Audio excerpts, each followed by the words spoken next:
So what made you join the hospice then? I worked at St Michael's Hospital, and I was there when the first 4 beds were introduced as St Julia's Hospice within the hospital. So I've seen it grown from 4-bedded area into a ward, then into a standalone, and I just feel as if I'm part of it. And when I retired from St Mike's, I just thought I just want to carry on and keep meeting people and being part of a worthwhile service, really.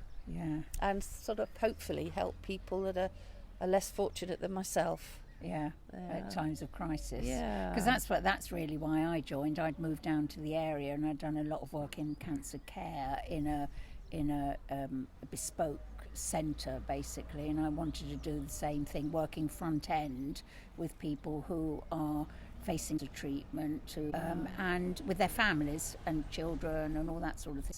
So one of the first things I did before I moved down here was to make sure there was hospice in the area, because I'm quite passionate about because I think it's a real privilege to be able to work and an honour to be able to walk alongside people who are facing these awful crisis in their lives, and they're usually such inspirational, brilliant people.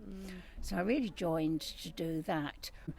And so my hope is that we're going to get people calling in, maybe if they're coming in to see their GP, and the GP will say, look, there's a little desk out the front, so if you want any help or signposting to other organisations that can help, or if you sit and want to talk about, what you're going through, it's a great organisation. Thank goodness for for both hospices. I think the word is privilege. It's privilege to an honour to work with these people. Yeah, definitely.